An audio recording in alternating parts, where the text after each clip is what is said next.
All right, party people in the place to be, vandals, and everybody else lurking out there in the darkness. This is a brand new episode of Hot Flash. This is where we kind of take a quick, closer look at up and coming and something that really jumps out to us. That's awesome. And Joseph, man, what are we talking about tonight, man? We're going to be talking about Wesley Griffith's The Jump. And there's 2 issues out. I think, Johnny, you dropped... Stupid cat. You dropped the... you dropped the link for his Big Cartel site in the description or in the chats. And or in the comments. description, in the comments, yeah. So you can go click there if you want to go pick those up. They're available on his Big Cartel site if you want to buy those. Wesley Griffith shop, Big Cartel. And he doesn't just have The Jump. He's actually got a pretty good little body of work going for him. He's got Thunder Beast, which is kind of like his fantasy brawler type series. And he also got our buddy James Edward Clark to do a commission for that for him, which is pretty rad. But he's also got a horror book called Grotesque that he runs. I love that cover. Yeah, it's got a really Daniel Clowes look. It kind of reminds me of a cover from 8 Ball, and very, very iconic. He's got like a really Fantagraphics look to his art. Period, man. Like his book looks like indie comics to me. Mm-hmm. When I grew up, that is kind of like what, like, you know, the highbrow indie comics look like is, you know, pretty much what Wesley's art, you know, is. And Adrian, you kind of are the one that kind of got this episode into motion. Tell us how you kind of ran into The Jump. Well, you know, honestly, it was really the cover of the one you just showed with the green face and the hole in it. Yes, Grotesque. Thank you, Grotesque. Yes. I'm horrible with remembering the names. So anyway, I just came across his Instagram account, and I saw that cover, and it's funny. It just showed up at the most perfect time, right? Because like I know for me, like I'm trying to like, you know, kind of get a little more cleaner with what I'm doing, and kind of almost get that vibe, right? And his work just had that vibe. And it's funny, it's like, so I went through his Instagram and I was checking out his covers, and it was almost like a designer did it. You know what I mean? It's just, you know what I mean? Just, it felt something more, like a graphic designer, like, you know, as opposed to a comic artist. After you had mentioned that, I tried to dig a little bit to get more info on him, and he did study in design and stuff. Yeah, so. You could see it too, because like just the way he works with, like, you know, with those covers, right? They're just so minimal, you know, but it's just enough. There's nothing more I would add to it, right? So to be able to kind of like put together a really clean, you know, like a 2-3 part cover with like a solid background, you know, and to pull it off as beautifully as he did. Like, I mean, that's a lot of skill, I find, right? You know, I mean, it's just not just like plunking down like, you know, one character on a background, calling it a day. It's just like, you know, just his scaling, his color choices, and it's just one of those covers that when you look at it, it just feels good to look at. Right. Because it was pretty funny because you brought him up not too long after I brought him up to Joe, because we had a guy called Nandor Schaefer Fox on, and he introduced me to Global Comics at the time. I thought Global Comics was kind of only I thought they actually were just a distro. I thought they just sold trades and stuff. I didn't know they actually had digital comics to read. But after I read Nandor's book, I was kind of looking to see if there was anything else interesting on, and I saw this cover for The Jump, and like I just looked at it and I'm like, that looks dope. And then I read the first issue and I was hooked to the point where The Jump issue 3 is probably my most anticipated book right now. I am like just so hyped for what's going to happen next in the book. Yeah, I like the cover there. It just has a bit of a nod to you know, like the old Vigilante series, you know, just to play that kind of that monotone kind of vibe. But man, it's funny. That thing would look great on a shirt, great on a poster, great on whatever, right? You know what I mean? Like there's just this whole, you know, marketing vibe, you know, behind it. It's just a well put together book. I thought it looked like a rad punk rock album cover, you know. Yeah.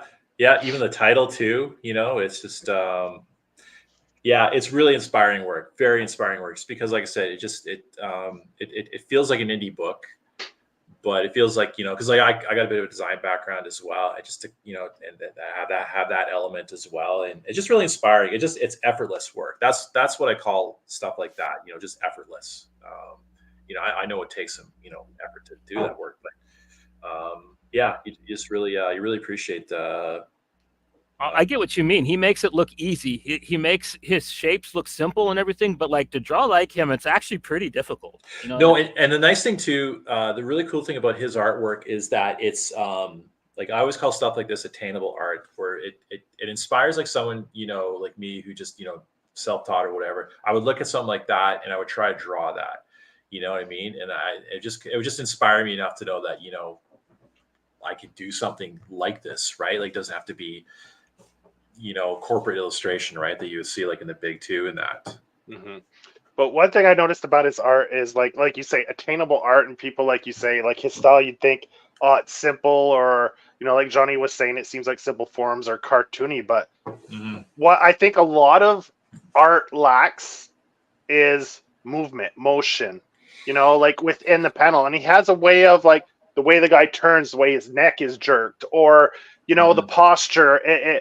Those are little things. It doesn't look stiff. It looks like the people look like people that, like when he's sitting there, like the way, like depressed, or just the postures and the movements and the way, like, it's not stiff. Like a lot of people draw really well, or it looks nice, but it feels stiff. It feels like a statue. This feels like people in motion, like, yeah. The everyday subtleness of movement, he just somehow makes it just gorgeous, right? It's funny, we talk about how some things, they look like a sculpture, right? It's like, I love Alex Ross. Everyone loves Alex Ross, right? But, I find like there are times where it's like, it just looks like statues, like very well illustrated statues and colored statues, right? He's got, whatever, he is who he is, right? But stuff like this just gets me going even more. Like I find just subtleness, just yeah. I mean, like in the second issue, like there's the scene where the other gang is getting ready. They're getting tooled up, and you just get this panel of them just racking their Uzis, and it's just so descriptive, and it's and you could hear the clinking of the rattles of the gun, right? You know what I mean? It's just like, yeah. And his use of black and white is just, oh gosh. Yeah, it's good stuff. I like my black and white comics, so I'm a big fan, and he uses a little bit of color, I think, kind of like that manga style. Like he does it in flashbacks. The first 5, it's all the flashbacks that are color. Yeah, pretty much, yeah. Both issues start in color, right? The first 4 or 5 pages are color, then it goes to black and white. So I don't know if that was just him playing with like him loving manga and the way they do that in mangas, but because the first both issues start with flashbacks, like the first one with the beginning of the heist with the motorcycle highwaymen and the van, and then the second one is with the neighbor remembering her dad and how she kind of ended up in her circumstance, which is a hilarious story, man. He is really good at making these characters that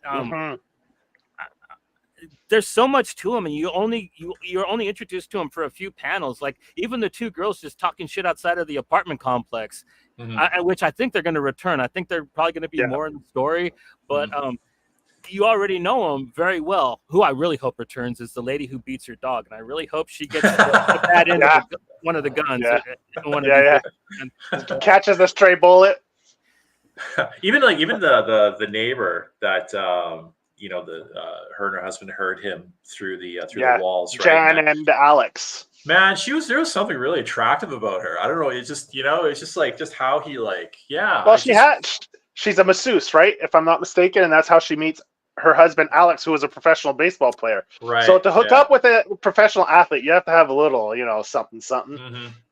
Yeah. I think that was the one, I guess my downside on the story was like, I found at times like he would jump from one sequence to another, one scene to another, and it just sort of like threw me off a bit. Like, kind of felt the story was a little bit all over the place, right? And then I had to get my bearings a couple of times, right, to kind of figure out, okay, where am I right now, right?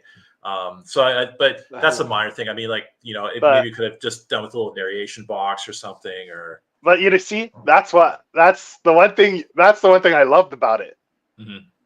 Because it introduces it skips back and forth, and I hate to kind of like come back to Pulp Fiction, but I found it felt a lot like Pulp Fiction, where you have all these characters and they go in the it's not chronological. Then you're introducing all these separate stories that obviously are probably going to all intertwine at some point and have a connection, right?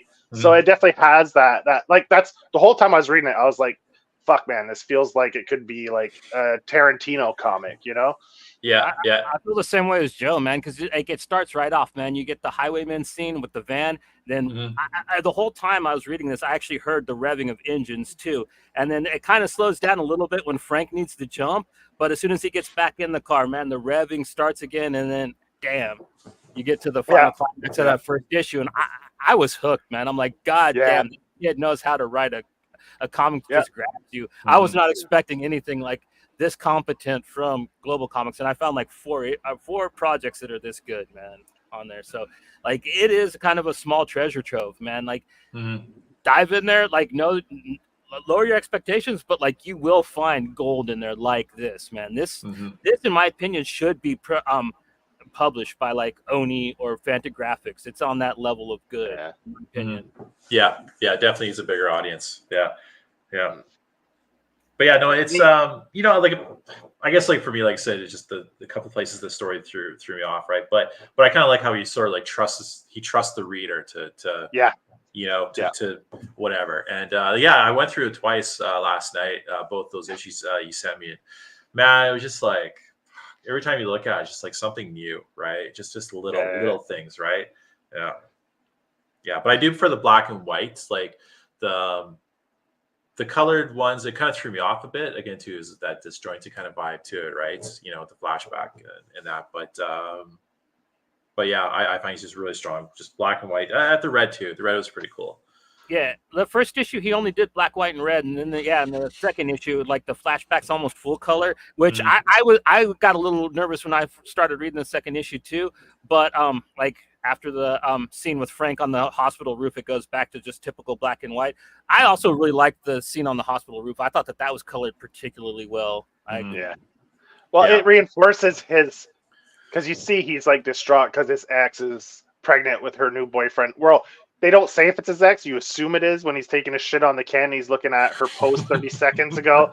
And then he sees a neighbor who kind of fucking puts the screws to him. Like, I'll do this for you only if you include us in on whatever you got going on. So when the guy comes, he's like, the fuse just went off, right? These fucking bitches in my life are fucking, I hate them. So he's like, I'm going to throw her under the bus. And then he sends the gang out to his neighbor that kind of fucking puts screws to him, right? So in his mind, he gets some kind of,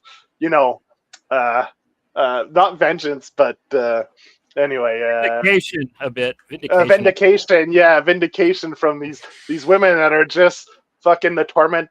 Him in his mind that are the torment or the bane of his existence, right? So Frank is a fun character. He's already on edge. He's trying to prove himself to he wants to get in the good graces of the gang, right? So he's supposed to be I don't know if he's supposed to be a getaway driver or he doesn't ever make it, right? Because of the circumstance, right? That's how he ends up in the hospital because he's a little late. He gets into that car accident. He's supposed to meet up with them after the job, and they're supposed to drive away together, type of thing. That's like they weren't there, But he was technically the getaway driver, but he was supposed to meet up with them and get them out of the vicinity with his car.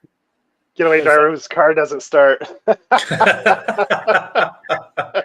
that's the crux. He got to run upstairs and out of all of his neighbors. And I think that Jan and her boyfriend, I think that in a later issue, we're going to find that they might have sabotaged his car. Because I think... because it was, she's like, you and your fucking dumb plan. You know how much shit we could be in? Blah, blah, blah. Yeah, she gets on his case. And I love Maurice. Love him. I hope he makes an appearance in later issues. His little dog, Maurice. I love the way he draws him too. What kind of dog is that? Is that a pug? What is that? A French? A Frenchie? I think it's a Frenchie. Yeah. But Frenchie. kudos to him though for having a scene with the guy in the shitter. right? You just honestly just you never see it, right? You never see it. And nobody goes to the bathroom in comics, man. Right? No one. It's just, not that I need to have people like, dropping a Dolce right in my comic, Right. but Just a sec. you like to, you like to have, you like to know that the characters are just like me, right? So he gets naked to take a shit because he has a shirt on in the shop before. He gears right down. Then he's shirtless. Yeah, so he's a nude shitter. Frank is a nude shitter. You gotta respect the guy for that, right? You just want to get comfortable. Yeah. Oh, James is in the house. James Edward Clark. It's funny. I just have that right here, man. Oh, you finally got your piss hand in. Yeah, I went on last week, so I got my copy of Pissant. Thanks, James, for sending that with the little mini zines that I backed the tier with all the little zines. Yeah, so I just got that in. Yeah, I just got that in recently. Like I think last week I went to the post office and it was in. So yeah, so I got my copy. Was there talk when issue 3 is going to be coming out? I'm not sure. He seems to work pretty fast, though. Yeah. From what I've seen, from how fast it took him to get issue 2 drawn and out, and the way that he releases his comics first on Instagram, like how he puts all the panels for the page, and then I really like that format of releasing it. I mean, it's interesting. Yeah, a lot of creators are doing that now. Put a lot of their content out, and right on like page by page or panel by panel. Yeah, there's nothing wrong with that. Sorry, I'm actually just flipping through the book again here. Unfucking believable. Yeah. Yeah, it's funny. It's one of those books where it's like, well, both issues here. It's just you just want to just right away just start working on your own book, like right away, or a new one.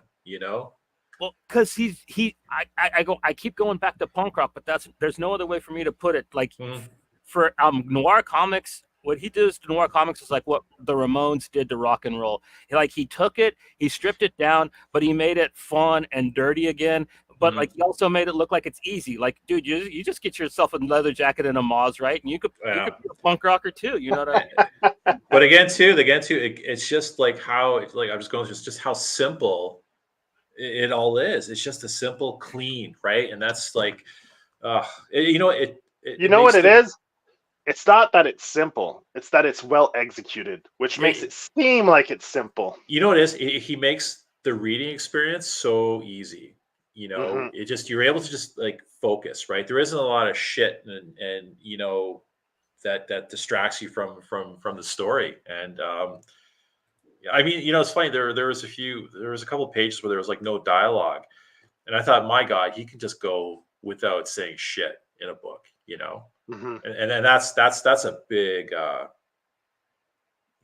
that's a lot of talent if you could pull that off, right?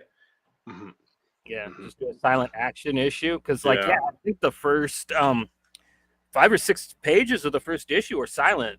Yeah. Yo, dude, who would you cast for? Is it Dan?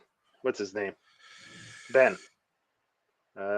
Ben. Who would you cast for Ben? I always throw his name out there all the time, but Michael Shannon. Michael Shannon. That's totally. I'm looking at it right now. Yeah, it's fucking Michael Shannon, man. It's fucking Michael Shannon. By the way, so have you seen? There's a clip of Michael Shannon doing he's singing. He's doing an REM cover. I think.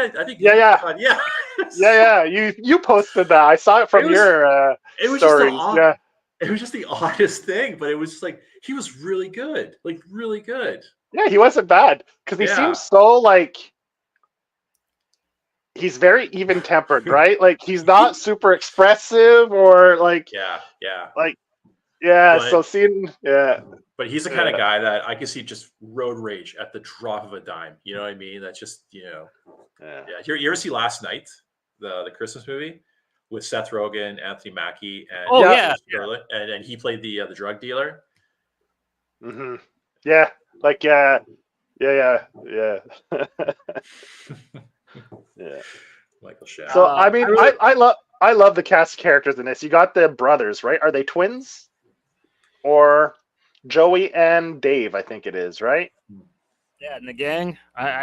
He doesn't say who anybody's relation is, but like they do look Yeah, those are siblings. They have to be. Because they're both the same height, roughly the same. They got the same eyebrows. So, yeah, the I don't, brows, the eyes. I don't know if they're supposed to be twins or brothers, but man, like, I like that scene. Like, I don't want to give anything away so people can go read it, but there's some brutal stuff in here.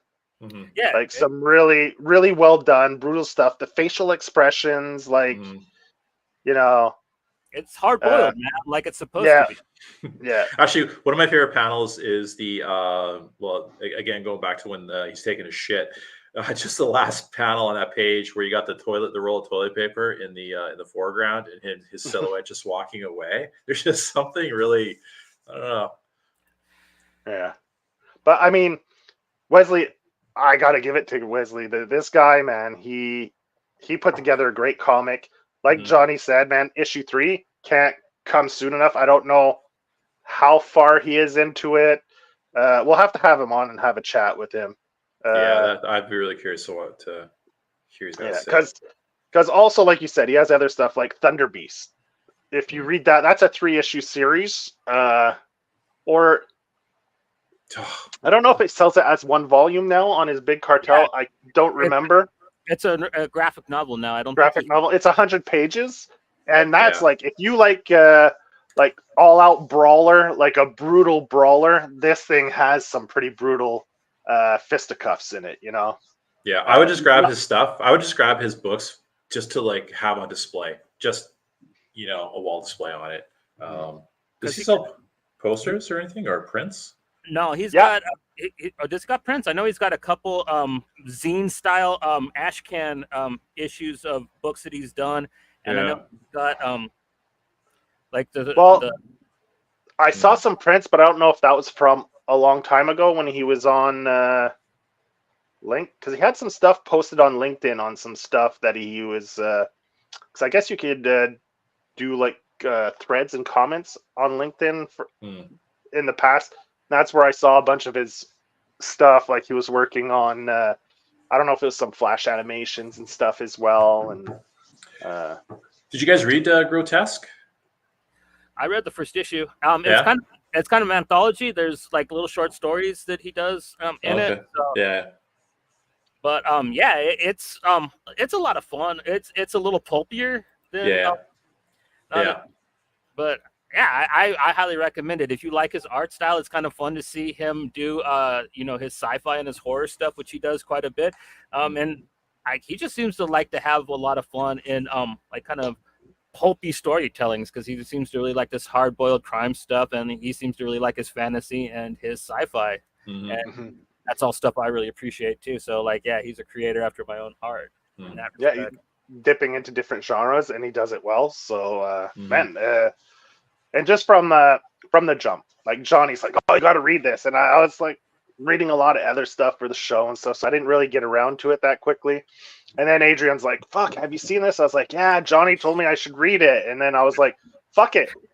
And I told Johnny, I said, Adrian fucking saw his stuff on Instagram and he loves it. So I was like, you've been wanting to talk about it. So I was like, let's do an episode. And then Adrian, you're like, fuck yeah, let's do it. So we're like, all right, let's do a Hot Flashes. There's two issues out. The second issue just dropped recently, actually. It just dropped not that long ago. So just now got, I think, the physical copies in for issue 2 on his Big Cartel. So like that's available. Pretty reasonable prices, man. Like I'm got my order in. I'm getting the fizzies because, like Adrian said, man, like these need to be up on your wall, especially this first issue cover, man. I don't know why I love it as much as I do. It just sings to me, man. Like, I'm looking forward to seeing it in person, right? I just keep thinking the color is just gonna just punch me in the dick. You know what I mean? As soon as I like unwrap that thing, punch you in the dick, right in the dick. I also like this. Yeah, look at that. Yeah, Frank in his car. Yeah, that man. seriously, that final shot. Yeah, it's commercial arts. Or the shot where Janin, where she's giving him the ultimatum with the truck parked beside his, and it's just a long shot, like a bird's eye, and it's just white with the two cars with the cash shadow. Fuck, such a beautiful page, man. Such a beautiful page. All right, let's see. Big Cartel. Easy Does It was something he put out not too long ago. A lot of his stuff he's put out in the last 2 or 3 years. Grotesque. Oh yeah, All I'm looking at the kinds what of- the yeah, where she's boosting the truck there. Yeah, oh my lord. Mhm. Yeah, Yeah, just the way that- their shadows are casted. Oh Mhm. yeah. And, So it's just him, right? Yeah. On his books, like he does everything, like editing the whole dealio. As far as Yep. I know, yeah, he Yeah. and like as a person that's tried to draw cars, man, like look at the way he draws that muscle car. You know that this guy's got mad skill. Like Oh, I can yeah. tell just how well he draws that car. Like Oh, fuck, I can't draw cars. I draw cars like if I'm drawing it out of memory, you know. Just and there's a thing that he put at the end of issue 2, the Saturn III. I know he's done art for this band, and I'm curious to know if he's part of the band. I looked into it, and I couldn't find what the members' names were, and that's one of the songs that I put for when I made the post to Instagram. I put a song from the Saturn III, and I'm curious if he's part of that or if he just does the artwork for them or whatever. Because he put it the before last page of issue 2. He has a full page of that. an ad for their band camp, right? Pretty much. Yeah, exactly. Yeah. Yeah, and I know he does the art and everything, but yeah. I wouldn't be surprised. Our buddy David Lahan, I mean, like he's in 3 bands, you know what I mean, and he's probably one of the most talented mofo's working in comics at the moment. I don't know how that fool has the time, but bless him. yeah. Man. That He guy's does, insane. He does Reno, he does printing, bands, Yeah. comics. He does sound too. I wouldn't be surprised if Wesley's on that type of Yeah. man. Yeah, I'm looking at that yellow cover for Thunder Beast. The it's got the hot pink title, and then Yeah. just black and yellow. Like, Mhm. fuck, yeah, that is inspiring.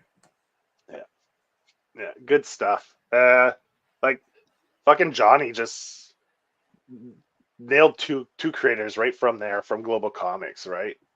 And yeah, Both so- punk rock too. I mean, like I don't know if Wesley's a punk rocker or not. His comics come off punk rock as hell, in my opinion, though. Man. Yeah, Yeah, we showed your the piece you did for Thunder Beast, James. Johnny put it up there before. Yeah. Very cool. Yeah, speaking of, James can't post his fucking nudes anymore of his life drawing. Fucking Instagram won't let him post it. Damn it, Mark Zuckerberg. And it's not even like sexual or anything. It's like life drawing, right? It's just like women in like Renaissance posts, you know, like fuck what. If someone posts a Michelangelo with the girl with the tit hanging out, well, are they gonna start blocking that shit too? I mean, what the fuck? Women presenting nipples? Yeah, that's against rules. Man. Yeah, Isn't fucking. that what they called it on Tumblr? Women presenting nipples? I believe so.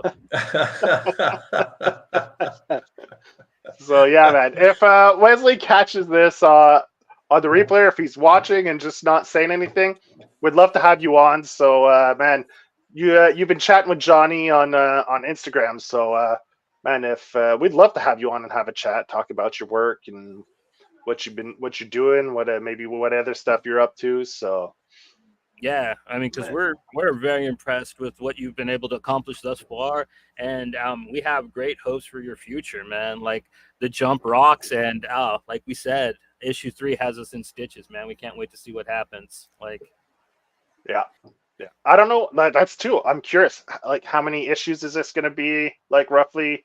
I know Thunder Beast was about a 3-issue thing because it was 100 pages.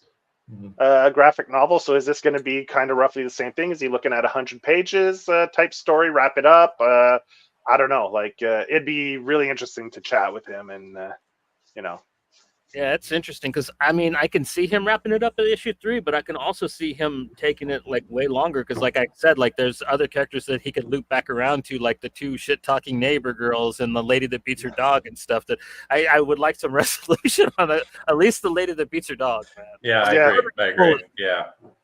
But she doesn't. She looks like she might need help, though. I don't know if she's got some problems that she's not taking care of mentally, but Yeah, maybe there's a she's- redemption story or something in there. Yeah. There's definitely. Oh, Yeah. let's hope so. Yeah, I mean, but that's not cool behavior. You definitely need to make a better than a YouTube apology. You have to be like, yeah. James is saying that like he can post it now. He just got to put to show to non-followers tab so he can grow, and he's gotten 700 subscribers in a week, so he must be back in their good graces. He's saying, and good for you, Yeah. man. Only He got on the good list. No, he got 700 in one shot. Like I think he's up to he must have a lot. 1 week. Yeah, but Yeah, that's good, I guess. But in 1 week. I think Fuck people yeah. are sleeping on James, man. Like, Let's see. I'm curious now.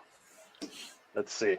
Oh yeah, he's up to he's over 10K followers, so he's doing all right. hell yeah. Yeah. So But yeah, Wesley, man. Looks like 2024 is going to be awesome for you. I really hope it is, man. Like, keep them coming. Like, we'll keep reporting on you, man. Like, and hopefully we'll talk to you soon. Yep, I need stuff to steal. Yeah, straight up. Seriously, like I go through stuff. It's like fucking theft. Telling you, I gotta loot that thing. But that's what you want, though, right? I mean, like guys like me feed off guys like that, right? Like we just love seeing shit that we can, that's how it goes, right? When you start trying to figure out your style and things like that, it's like you always pick things from other people and when I hear the culture warriors fighting over the heart of independent comics, like then I look at like what Wesley's doing, and this is what independent comics look like, in my opinion. Yeah. Yeah, Absolutely. Not a lot of the stuff that the culture warriors are putting out. They look like they're just trying to regurgitate what Big Two are doing. Like this is an independent comic, in my opinion. And we need that. Yeah, I think Wesley has the heart and the spirit of indie comics. You know what I mean? And Yeah. And I think that we need somebody like him, a Neo Hernandez brothers, because that's kind of also a type of art. What his art kind of reminds me of. That's why I keep going back to Fantagraphics, because it's got that Love and Rockets look to it. It's just got that classic, iconic indie comics look to it. Even though it doesn't look like anybody else's indie comics, he's got his own style. I'm not trying to say that but it's got the vibe. Yeah, it's got the vibe. Yeah. And you need that uniqueness, right? You know what I mean? Like the more styles that are out there, the better, right? And well, what is it the kids say now when you have style? The Riz, right? The Riz. He's got the Riz, man. Not a clue. First time hearing that. I hope you were trying to say Riz. That's the only kid. Yeah, Riz. That's it. Yeah. That's what I was looking for. Holy fuck, look at you try hards. Hey. Man. You know that word's officially dead. Me and Joe just said it. Yeah, exactly. What? Middle-aged white boys are using it? It sucks now. What other cool stuff? Drip. You got some drip? Drip. Let's ruin all these kids' days today. That's what other fucking slang do they say? Speaking of which, I was on fucking Twitter and and I clicked on this guy, and then all of a sudden I look at his bio and he was like this, then he's like TikToker, and if there's a fucking word that just like I'm like, am I following this fucker? Because I'm hitting the unfollow button right now. As soon as I read TikToker, I don't know why someone who refers to themselves as a TikToker. I don't know if it's because I'm old. I'm like, I just feel like punching someone in the face. Fucking TikToker. What the fuck? Like, it's like if I called myself a YouTuber. Like, what the fuck, man? I like mid too, James, just because now you can say something blows without being crude enough to say blows. You can just say, oh, that's mid. And like, it pretty much means the same thing. It's just a way politer way of saying it, in my opinion. Yeah. Yeah. So, man, I echo Johnny's sentiment and Adrian's. Loved Love his work. Can't wait to see more. So yeah, go hit up his Big Cartel, get the books physically, and support some indie comics, man. Yeah. Wesley Griffith shop, bigcartel.com. Hit it up, blow it up, man. Get all the goodies. You're gonna have a lot of fun with his work. And yeah, I don't know what we're gonna be interviewing. Man, who is this Colton Dodson guy? Joe, we're gonna be talking to him on Sunday. I have no clue who this Colton Dodson guy is. He's got a book called Boneheads, I think. Or he's an up and comer. That's on Sunday. That's on Sunday. What time? What time was it at? I think it's at 7. Okay, I'll have to go back and check the chats because I don't remember what time. Yeah, so Sunday. Yeah. Sunday, and then we might be doing something on Friday. I think it's been a while since we did like an open panel. Like I'll just throw the link for that in the description and probably on the chat for anybody that wants to call in and talk to us on Friday if we go live. Yeah, we're just gonna do an open panel. I think if we go live on Friday, which is fun. I always enjoy doing those. So yeah. How crazy is though, hey, that Goose is actually putting out a book just like that. Mm-hmm. He told me he was going to do it. Originally, he was going to draw it himself, but like I think he found out that as it sounds, but like he found himself a really good artist, and he told me he was putting a book out this year, and goddamn if he didn't do it, and that's fortitude. Way to go! He's doing it right. Yeah, he's doing it the right way. Yeah, good for him. Yeah. Oh yeah, he was motivated. Mm-hmm. Yeah. So, can't wait to talk to him on Sunday, man. That's going to be a trip. Interviewing an actual one of our own cast members as a creator. Yeah. Yeah. I mean, one that wasn't originally one like you, Adrian. I mean, like like him on. Yeah, I'm not. Yeah, I'm a transfer. Well, we found you through Kickstarter, man. That's right, and here we are today. Right. Pow pow. Yeah, so that was a new episode, another episode of Hot Flashes. So that was right. Good book. Yeah. This is The Jump. Go get it by Wesley Griffith. God damn it. Griffith. All right. I'm gonna log off before I completely forget how to speak.